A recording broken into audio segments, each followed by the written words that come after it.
Don't you dare look me in the eyes, girl! The words cracked through the dining hall like a whip. Crystal glasses trembled on their stems. The chandelier's glow shimmered on polished marble floors, catching the shimmer of spilled wine running down Amara's wrist like a wound. Vivienne Harlow's voice, icy and venom-sweet, filled the space. Her manicured hand trembled, half from rage, half from the champagne she'd been drinking since sunset. "You're supposed to serve, not stare." Across the table, Elias Harlow said nothing. His fork hovered mid-air, a perfect piece of seared lamb untouched. His sharp blue eyes flickered toward Amara, then away, as if she were too small to acknowledge, too human to exist in his world of sleek surfaces and silent resentment. The dinner party had ended hours ago. The guests had left behind laughter, gossip, and shattered champagne flutes. But the Harlows never stopped performing, not for each other, not even now. And Amara, just 20, wearing her clean white apron and a meek expression she'd perfected over years of holding her breath, stood there like furniture that could feel pain. "I didn't mean to," she began, her voice soft, honeyed with apology. Vivian's laughter sliced through her words. "Didn't mean to? You stared at me while I was talking to my husband. Do you think I don't see what's going on?" Elias sighed, rubbing his temples. "Vivian, enough." "Oh, now you speak," she spat, turning her glare on him. "Don't you dare defend her, Elias. Not her." Amara's breath came shallow. She had no defense, no place in their battlefield. Her hands trembled as she reached to collect the plates, her dark curls falling loose from her bun. The clock ticked. The air smelled like wine, candle smoke, and something burning that wasn't food. It was decay. Elias pushed his chair back with a screech. "I'm not defending anyone. I'm Joe. Just asking you not to make a scene."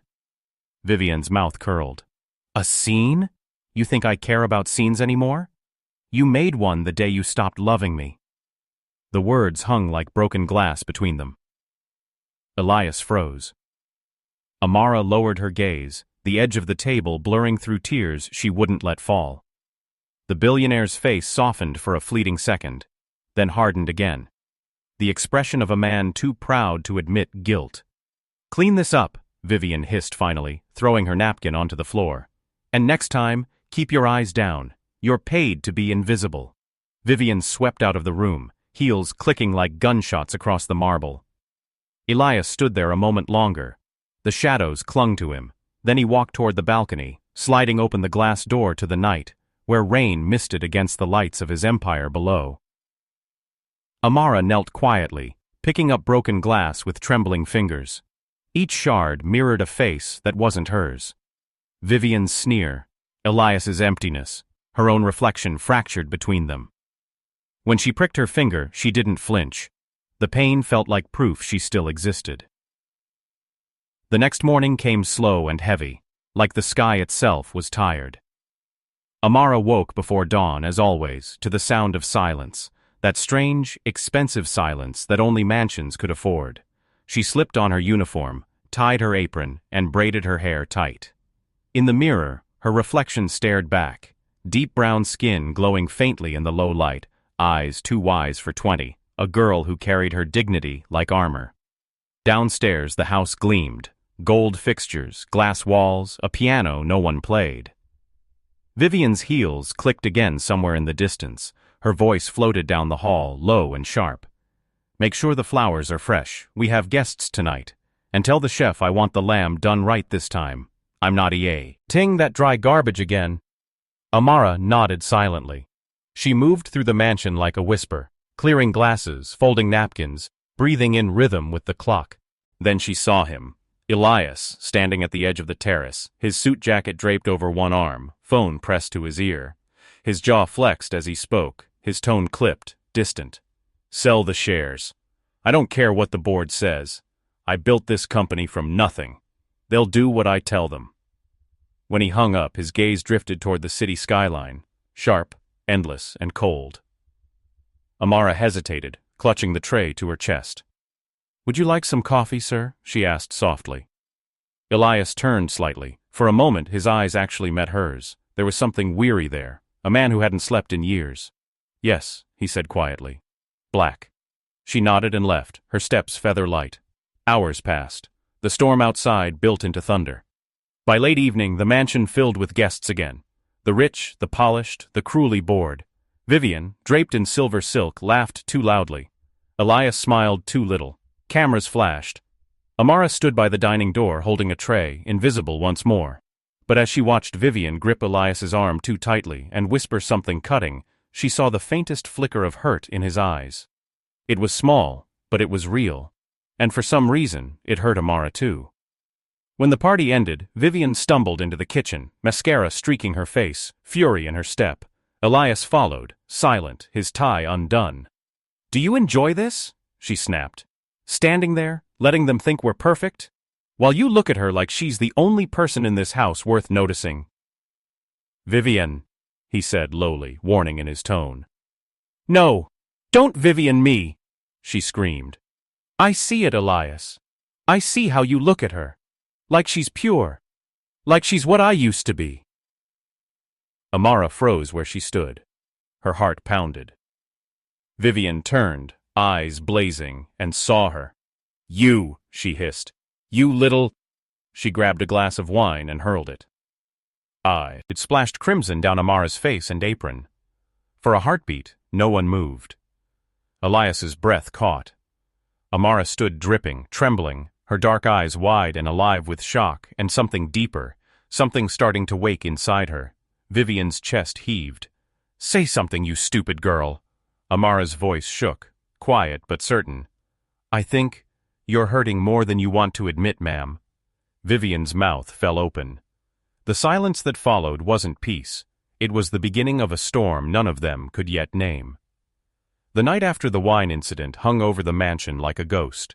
Every sound, the hum of the fridge, the creak of the staircase, felt heavier than usual, like the house itself was holding its breath. Amara didn't sleep. She sat by the small window in her quarters beneath the staircase, where she could see the moon breaking through the rain. Her apron still smelled faintly of red wine, even after scrubbing it twice. Her hands, cracked from bleach and soap, rested on her knees. She wasn't angry, not yet. She was tired. Tired in a way that lived deep in her bones, the kind of exhaustion that came from being small in a world that didn't notice. Her phone buzzed. A message from her brother, Isaiah, back home in Atlanta. "You okay, Mara? I saw your paycheck cleared. We good for the month." Amara smiled faintly. She typed back, "We're good. Study hard, okay?" Isaiah's reply came fast. "Always. Love you." She read it 3 times before putting the phone down. Her brother's hope was what she lived for, what she endured for. Upstairs, a door slammed. Voices rose. Vivian's sharp tone cutting through the quiet. Amara closed her eyes and whispered, "Please, not again." But the house didn't listen. Vivian's voice carried through the walls. "You think I'm blind, Elias? You think I don't see the way you look at her?" Elias's reply was siwaitummi. Old, almost weary. "You're drunk." "I'm right," Vivian snapped. "You don't talk to me anymore. You don't even see me. But when she's in the room, suddenly you have words. Suddenly you remember how to be gentle." Elias's chair scraped. "She's a maid, Vivian. A maid. And she has more decency than either of us right now." That silenced the room. Vivian's breath hitched, like he'd slapped her. Then came the sound of glass shattering. Amara flinched. Her hands clenched in her lap. This wasn't the first time she'd heard them fight, but it was the first time she heard pain beneath the rage. Morning came gray and slow. Elias was gone before dawn, as always. His Aston Martin's engine purred and disappeared into the mist. Vivian stayed upstairs, nursing her hangover and her wounded pride. When Amara entered the dining room, she froze. The wineglass shards from last night still glittered under the table. No one had cleaned them. She knelt silently and began to sweep them into her hand. The crimson stains had dried on the floor, dark like rust. She scrubbed them until her palms ached, the smell of old wine filling her lungs. "Still here?" The voice made her jump. It was Vivian, barefoot, wearing a silk robe, hair messy but eyes razor-sharp. "Yes, ma'am," Amara said quietly. Vivian leaned against the doorframe, arms crossed. Her tone was lazy, venom wrapped in velvet. "You know, most girls would have quit after last night. You must really need the money." Amara kept scrubbing. "I do, ma'am." Vivian tilted her head. "You're, what, 20? "Yes, ma'am." "Pretty little thing like you. Why work here? There must be easier ways to survive." Amara's hands froze. She didn't look up. "My brother's in college. I promised my mother I'd help him finish." Vivian smirked. "How noble!" Her eyes flicked over Amara. The dark curls pinned tightly, the posture straight despite exhaustion, the dignity that refused to bend. For some reason, it irritated her. "You think you're better than this, don't you?" Vivian said softly.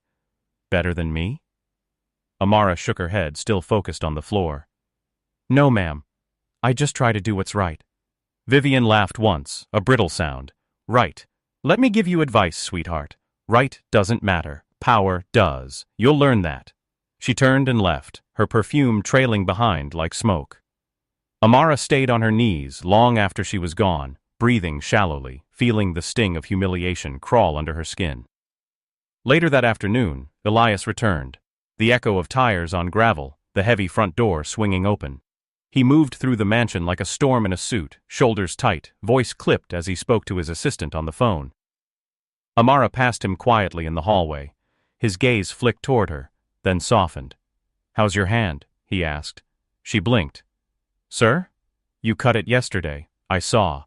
Amara hid her palm behind her back. "It's fine, sir." He hesitated, as if unused to caring. Then, quietly, "Thank you for staying." Her heart stuttered. "It's my job, sir." Elias gave a faint, humorless smile. "Sometimes people walk away, especially when it's this bad." "I don't walk away easy," she said. Their eyes met, just for a moment, before Vivian's voice sliced through the air from the staircase. "Elias, we're late for the board dinner." He turned sharply. "Coming." And just like that, the warmth vanished. Amara watched him go, the billionaire who built a digital empire but couldn't hold a marriage together. Then she exhaled, quietly, and went back to polishing the glass that would soon reflect their next fight. That night, the tension returned like clockwork. Vivian and Elias sat at opposite ends of the dining table, a painting of distance. She drank more than she ate. He spoke less than he breathed. Amara moved silently between them, refilling glasses, clearing pio. Let's, hearing everything they didn't say. Vivian set her fork down sharply. "You didn't even notice my dress." Elias didn't look up. "You have a closet full of them." "And you have a heart full of stone," she muttered. He exhaled through his nose. "Vivian, no. Don't placate me. You think I don't know what's happening? You think I don't see the pity in your eyes when she walks in?" Amara froze mid-step. "Vivian," Elias said softly, warning. "She's just a maid," Vivian continued. "But she gets to see you. The real you. The version I used to know before the money and the lies." "Stop," he said, voice rising. Vivian slammed her wineglass down, the stem cracking. "Why should I? You think she doesn't look at you like that too? Like she wants to save you?" The words struck like a slap. Amara's heart raced. "Ma'am, please," she whispered. Vivian's gaze snapped to her. "Please, don't you dare tell me what to do in my house." She stood up so fast her chair toppled. Elias rose too, furious now. "Vivian, enough!" But Vivian wasn't done. She stepped closer to Amara, her eyes wild. "I see how you look at him, all shy and saintly. You think you're special because you're kind? Because you don't wear diamonds?" Amara trembled, but stood her ground. "That's not true." "Then why won't you leave?" The question hit harder than it should have. "Because I need to," Amara said quietly. "Because walking away doesn't fix broken people." Vivian laughed bitterly. "You think we're broken?" Amara's eyes softened. "I think you're both hurting." Vivian froze, just for a second. The words were simple, but they landed somewhere deep she didn't want to admit existed. Then she turned sharply, voice trembling. "Get out of my sight!" Amara lowered her head and walked away, the sound of her heartbeat louder than her footsteps. Behind her, silence stretched long and heavy, the kind that happens right before something explodes.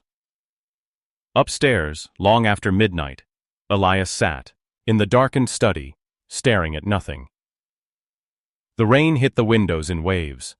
On his desk lay a photo of him and Vivian from years ago, smiling, sunlit, alive. He rubbed a hand over his face, exhausted. Then, faintly, he whispered to the empty room. "Maybe she's right. Maybe we're already broken." Downstairs, Amara sat in her little room again, staring at the scar on her hand. She didn't know it yet, but that same hand would soon deliver the slap that would shatter the world upstairs, and rebuild something far greater. The next morning, the mansion was too quiet.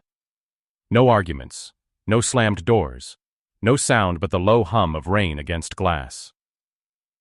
Amara moved carefully through the kitchen, setting a tray with breakfast for Mrs. Harlow. She paused to steady her hands. Though she'd done this 100 times, something about the stillness felt wrong, like the calm before a scream. When she entered the master bedroom, Vivian was sitting at her vanity in silence, a half-finished glass of champagne beside her, eyes red-rimmed but defiant. The curtains were drawn tight, sealing her off from the world. Amara placed the tray gently on the nightstand. "Breakfast, ma'am." Vivian didn't look up. "Did I ask for breakfast?" Amara hesitated. "You didn't eat dinner last night."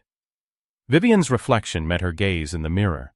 Her eyes were glossy, not with tears, but with exhaustion.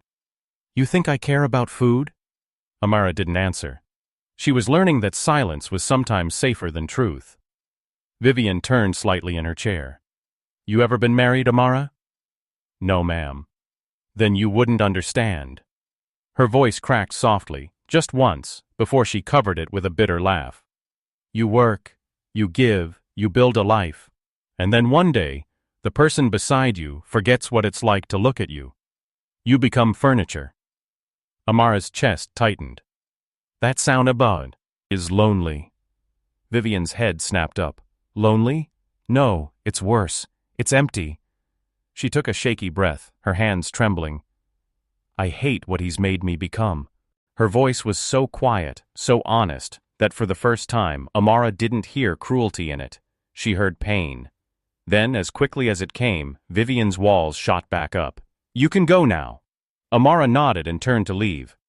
But Vivian's voice stopped her again. "You pity me, don't you?" Amara turned slowly. "No, ma'am. I feel for you." Vivian's expression softened in confusion, then hardened again. "You shouldn't. I don't deserve it." Amara wanted to say something, to tell her that everyone deserved to be seen, to be forgiven. But she didn't. She simply bowed her head and left the room.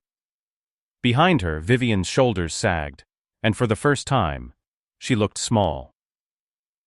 Downstairs, Elias was in his office.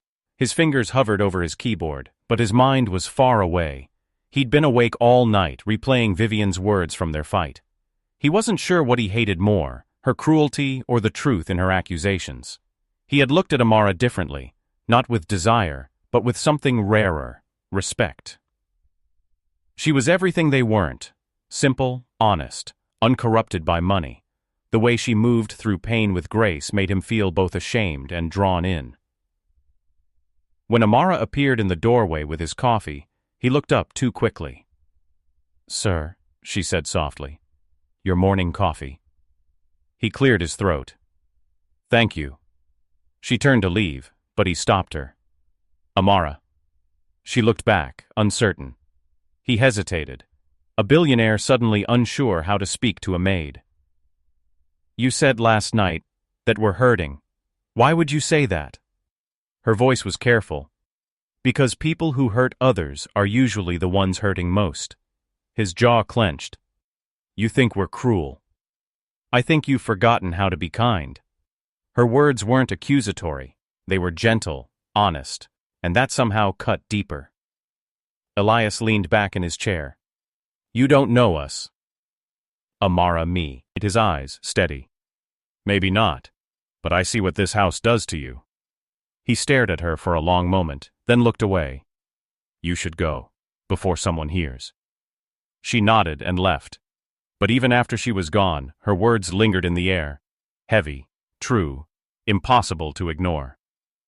By evening, the storm had returned, thunder rolling over the hills, wind moaning through the balcony doors. Vivian sat in the parlor with a glass of wine, watching lightning flicker across the city skyline. The glow from the fireplace painted her face in flickering gold and shadow. She looked like a woman carved from glass, one touch away from breaking. Amara entered quietly to gather the empty glasses. Vivian didn't move, didn't speak. Then, without warning, she said, "Do you love him?" Amara froze. "Ma'am?" Vivian turned her head slowly, her eyes bloodshot but sharp. "Elias, do you love him?" Amara's lips parted in shock. "No, ma'am, of course not." Vivian tilted her head, studying her. "You could have said that faster." The words stung. Amara's throat tightened. "He's my employer." Vivian smiled bitterly. "That's not an answer." Lightning flashed again. The silence between them stretched, thick and dangerous. Amara set the tray down and finally said, "I think your husband is lost. But love? No, ma'am. That's not what I feel." Vivian rose slowly from the sofa, her silk gown whispering across the carpet. "Then why do you keep defending him?" "Because no one else does." Vivian's breath hitched. Amara's voice softened. "You both stand on opposite sides of the same wall. You hate him for not hearing you. He hates you for not seeing him. But neither of you ever stop fighting long enough to listen." For a moment, Vivian's eyes glistened. Then the fury returned. "You think you can lecture me? In my house?" She stepped closer, anger trembling in her hands. "Yo, you don't know what it's like to build a life, to lose yourself in someone else's silence." "I know what it's like to be invisible," Amara said quietly. "And I know how it feels to want to be seen." Vivian's breath came fast and uneven. Her eyes darted toward Amara's calm expression, that quiet strength that made her feel both envious and exposed. And then, before she could stop herself, Vivian slapped her. The sound echoed like thunder. Amara staggered back, hand on her cheek, eyes wide with shock. Vivian's hand trembled. The horror of what she'd done flickered across her face for an instant. Then shame turned to fury. "Get out," she hissed. "Get out of my sight." Amara's eyes glistened, but she didn't cry. "Yes, ma'am." She turned and walked away, her cheek burning, her step slow and steady. When she reached the door, Vivian's voice cracked behind her. "Don't you dare pity me." Amara didn't turn back. She just whispered, "I don't, ma'am.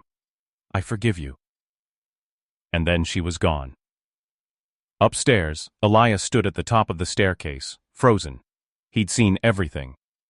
His wife standing there, her hand shaking. The maid walking away in silence. And for the first time in years, he didn't know who to protect. His wife, or the girl who reminded him what humanity looked like. The house was falling apart. But beneath the ruin, something raw was beginning to stir. The night it all broke open began like any other. Rain fell steady against the windows, blurring the city lights beyond the mansion.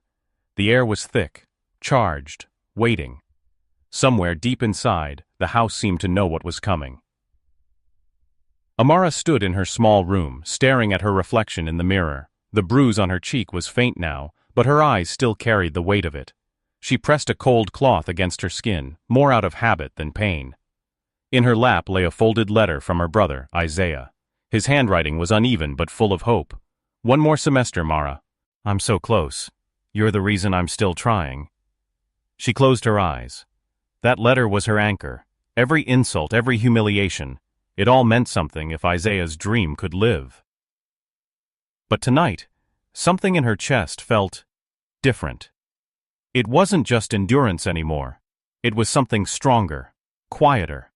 A kind of courage that had been growing without her noticing.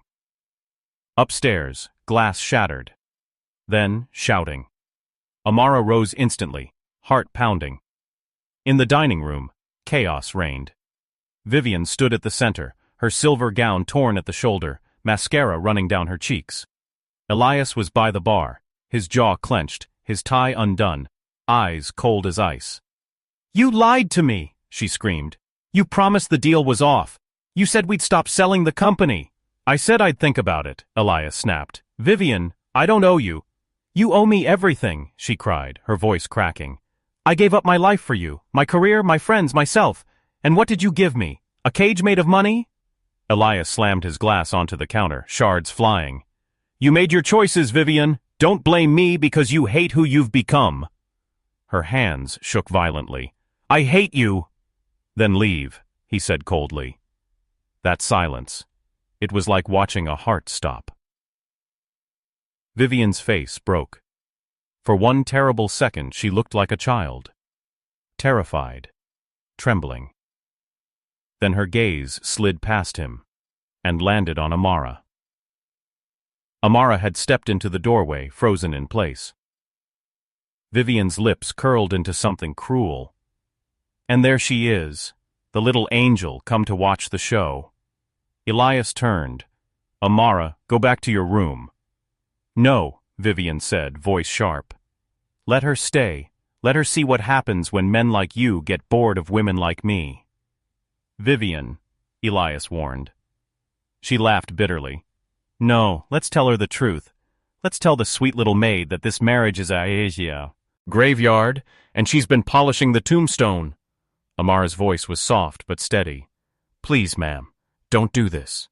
Vivian's eyes filled with something wild, pain, jealousy, shame. "Don't tell me what to do!" she screamed. She grabbed a glass of wine from the table, hurled it, this time not at the floor, but straight toward Amara. Amara flinched. The glass shattered against the wall beside her, splashing red across the white wallpaper. Elias lunged forward. "Vivian, stop!" "Or what?" she shouted, stepping closer to Amara. "You'll defend her again? Is that it? You think she's your savior now? You think she's better than me?" Amara's pulse thundered in her ears. She took a step back. "Mrs. Harlow, please." Vivian raised her hand. And that's when it happened. Before she could strike, Amara caught her wrist. Not hard, just enough to stop her. Their eyes met. The room froze. And then, in one breathless instant, Amara slapped her. The sound was sharp, echoing off marble and glass. A single strike that seemed to stop the world. Vivian stumbled back, her hand flying to her cheek, eyes wide in shock. Elias froze mid-step, unable to process what had just happened.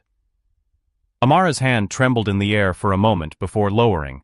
Her voice shook, but her words were clear, raw, and fierce. "Maybe someone needed to wake you up." Vivian blinked, stunned. Amara's eyes filled with tears, but her tone didn't waver. "You've spent so long screaming you don't hear anyone anymore. You don't see what you're doing. To yourself, to him, to everything around you. You think cruelty makes you powerful, but it's killing you. Both of you." The room was silent except for the storm outside.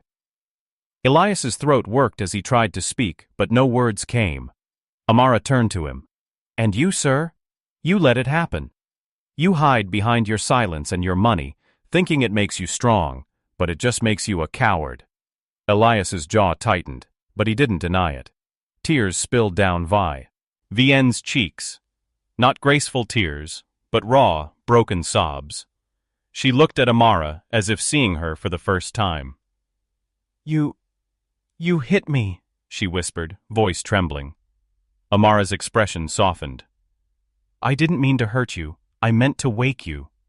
Vivian's lip quivered. "Wake me?"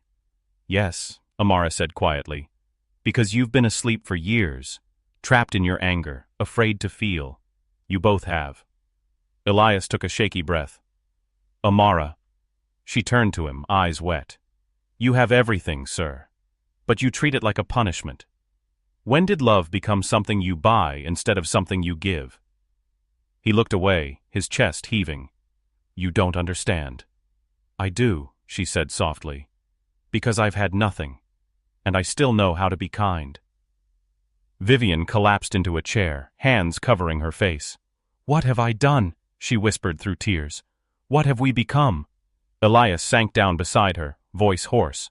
Maybe we just forgot how to care. For a long moment the three of them sat in silence, the billionaire, the wife, and the maid, bound together not by wealth or rank, but by the quiet truth finally spoken aloud. Amara stepped back, her voice barely a whisper. I'm sorry, I shouldn't have. Vivian shook her head weakly. No, you should have.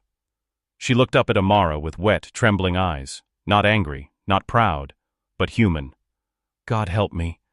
I think you just saved me from myself. Amara swallowed hard. Then let it mean something, ma'am. Elias reached across the table and took his wife's hand for the first time in years. She didn't pull away.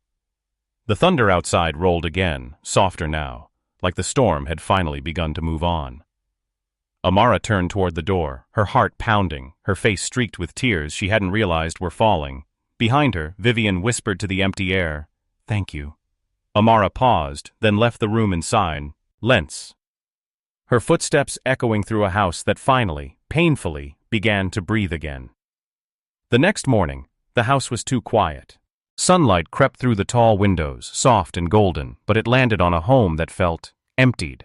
The rage that had lived in its walls for years was gone, burned out, or maybe just broken. What remained was fragile silence, heavy with everything unsaid.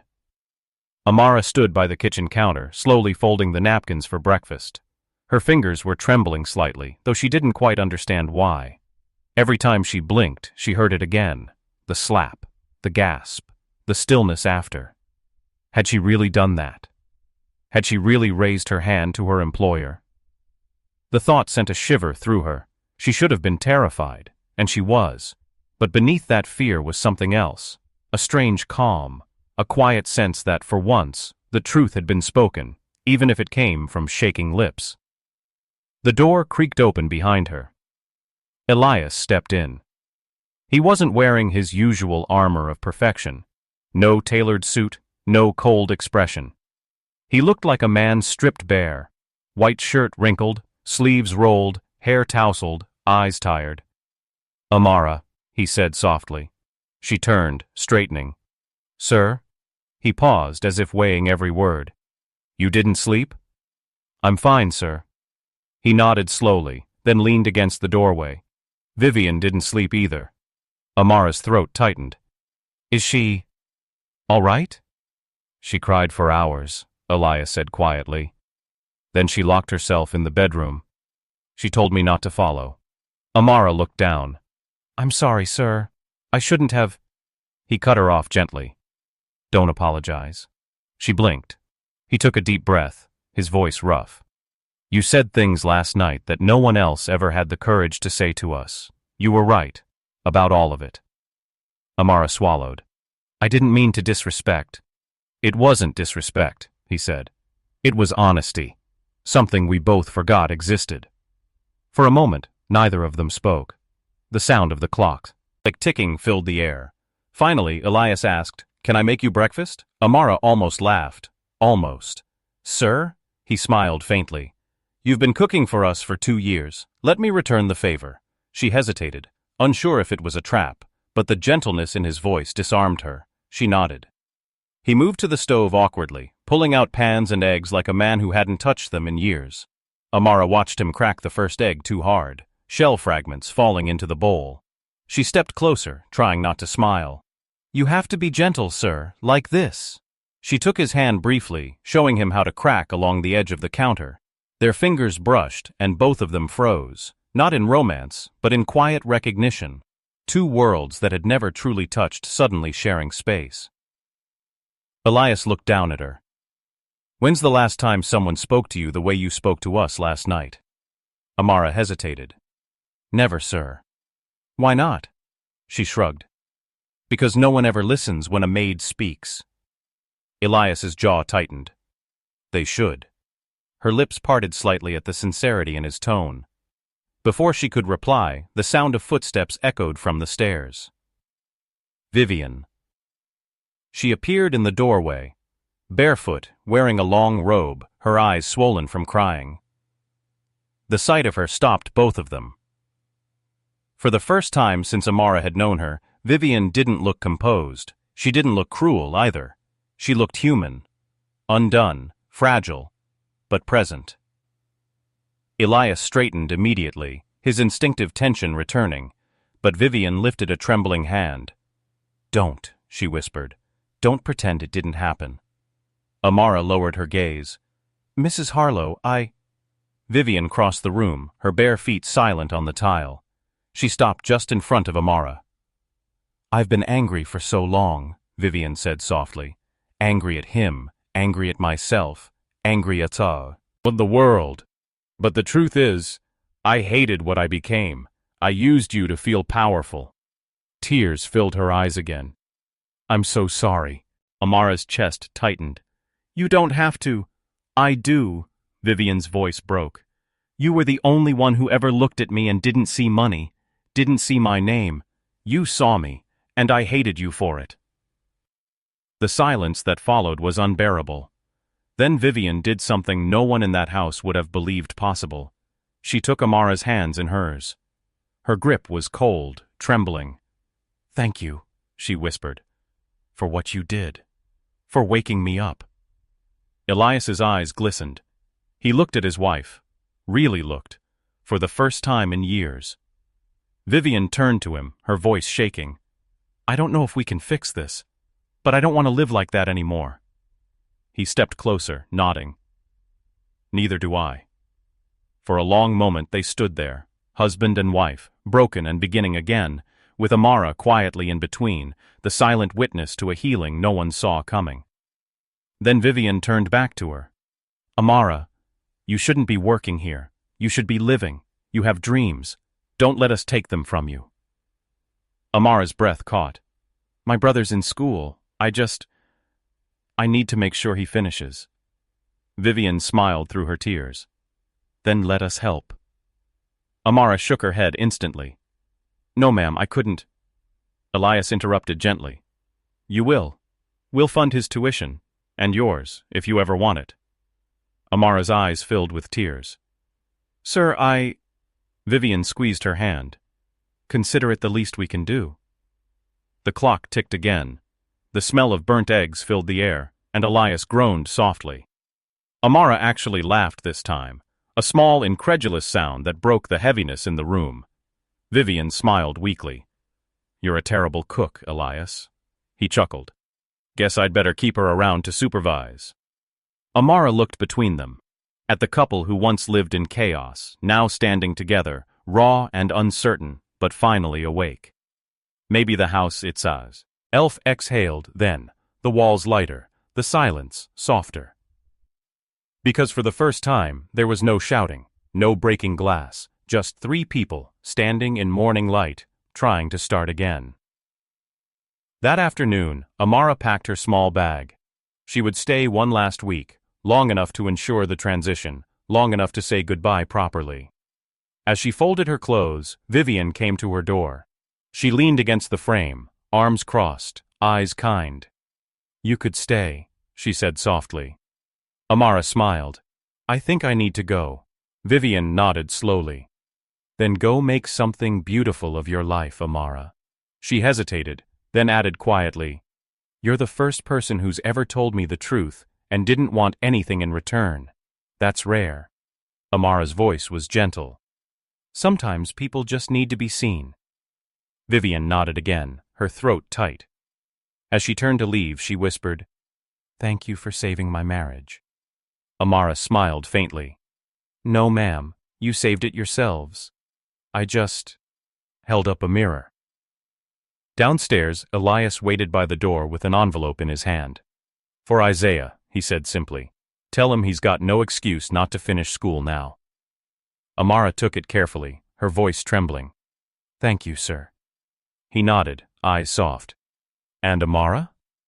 "Yes?" He gave her a rare, sincere smile. "You were the strongest person in this house." She blinked fast, trying not to cry. "Goodbye, Mr. Harlow." And with that, she stepped out into the sun.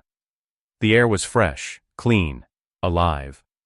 For the first time in years, she wasn't walking away from something. She was walking toward it. A year passed. The Whitmore estate, once the echoing tomb of cold wealth and bitterness, had changed. The vines that had been left to wither now bloomed along the marble balcony. The dining room, where glass had once shattered and silence ruled, was now filled with laughter, soft, uncertain, but real. And at the center of that transformation were Elias and Vivian Harlow, no longer the ruthless couple who crushed everything beneath their pride. They were learning to rebuild, not their empire, but themselves. But far from the mansion, in a sunlit apartment above a quiet bookstore in downtown Atlanta, another life had begun to blossom. Amara James, 21 now, her hair grown longer, her eyes brighter, was no longer anyone's maid. She stood before a classroom of children at a local community center, chalk in hand, her voice calm and steady. "Okay, everyone," she said with a smile. "Who can tell me what empathy means?" A little boy raised his hand. "It means, you feel what someone else feels?" Amara nodded warmly. "Exactly, Jordan. It means you listen with your heart, not just your ears." She looked around the room, a mosaic of faces, all colors and ages, and saw herself in them. The shy, the overlooked, the ones learning to speak their truth. Her brother, Isaiah, now 19, sat in the back corner helping grade papers. He wore a college sweatshirt, full scholarship. He caught her glance and grinned, flashing a thumbs up.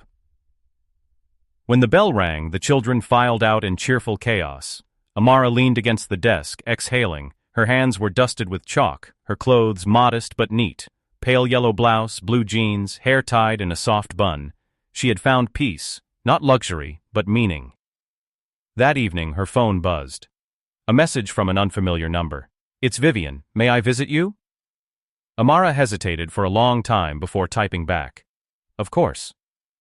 The next afternoon, a black town car pulled up outside the little community center. When the door opened, Vivian Harlow stepped out, though she was hardly the same woman Amara remembered. She looked different, softer. Gone were the high heels and diamond jewelry. Her hair was loose, her makeup light. She carried a small basket in one hand, flowers wrapped in ribbon. Amara met her at the door. "Mrs. Harlow," she said, surprise, yet at the warmth in her own voice. Vivian smiled. "Vivian, please. I think you've earned that." Amara led her inside. Children's drawings lined the walls, crooked rainbows, stick-figure families, hearts with scribbled names. Vivian stopped to look at them, eyes shining. "They're beautiful," she whispered. Amara smiled faintly. "They remind me what hope looks like." Vivian turned to her. "I came to thank you again, and to tell you what's changed." Amara nodded, listening. Vivian took a deep breath. "Elias sold the company. We started a foundation for domestic workers, women like you, who are taken for granted and silenced. We named it after your grandmother's name, the one on your old apron, Lydia's Hands." Amara froze. Her eyes filled instantly. "You remembered that?" Vivian smiled through her own tears. "I remember everything now, every cruelty, every time I looked at you and saw my own pain, but took it out on you instead."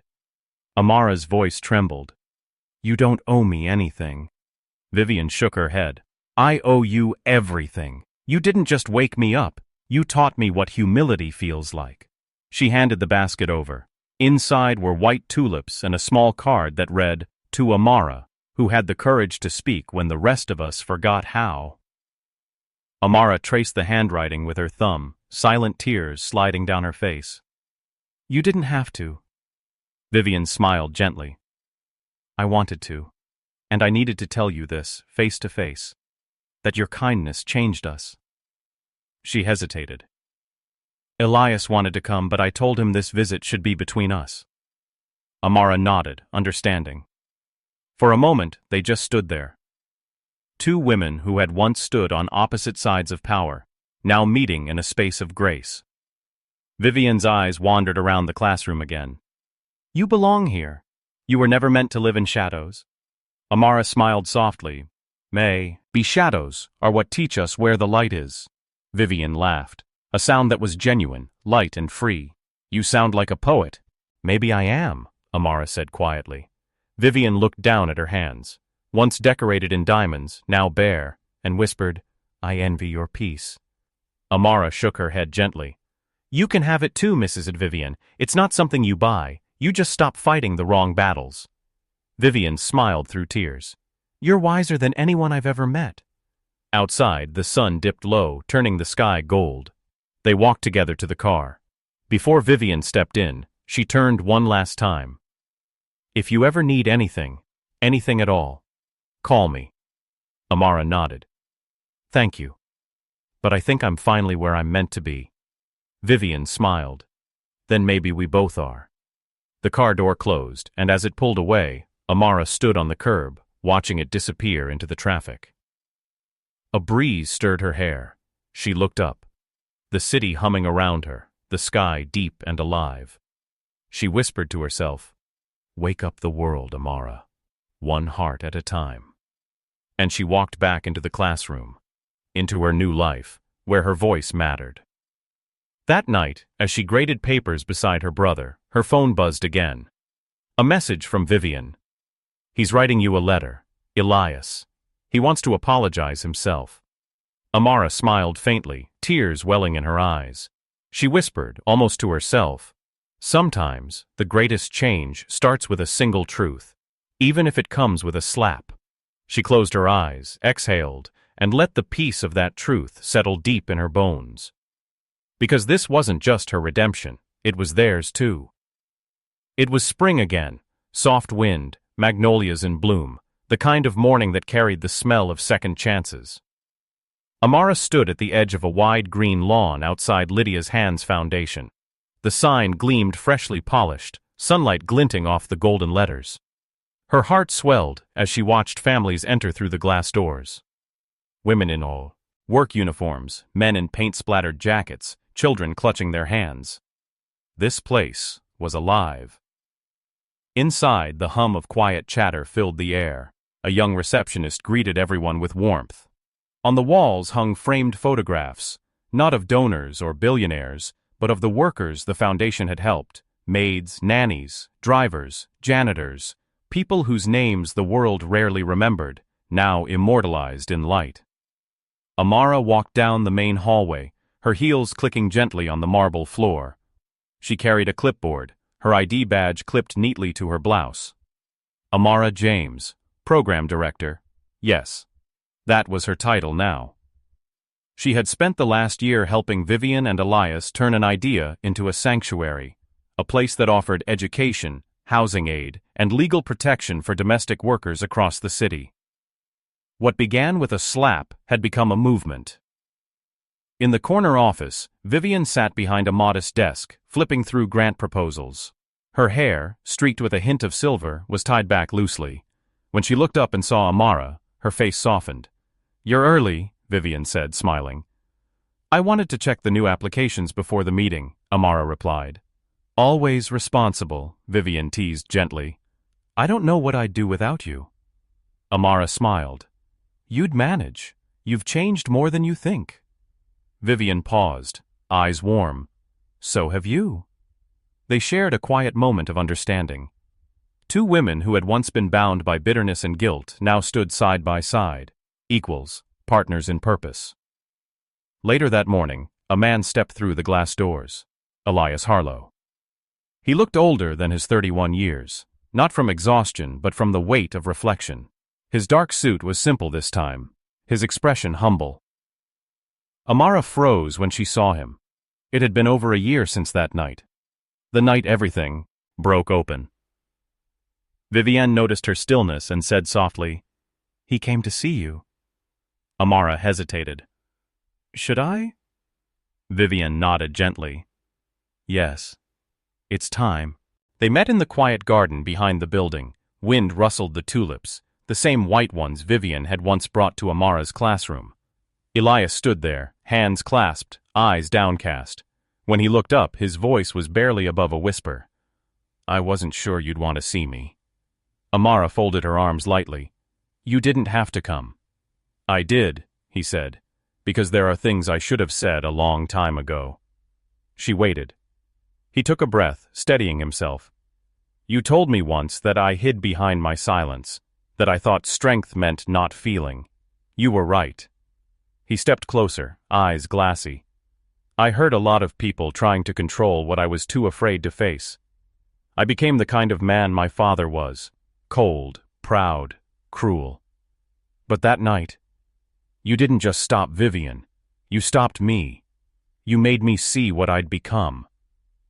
Amara looked away, blinking back tears. Elias's voice cracked. You deserve to know. The foundation wasn't my idea. It was hers. But I've given everything I can to keep it alive, because it's the one good thing to come from all the pain we caused. He swallowed. And because it carries your name. Your grandmother's name. Amara met his eyes then. The guilt in them wasn't performative. It was real, deep, and earned. I forgive you, she said quietly. Both of you.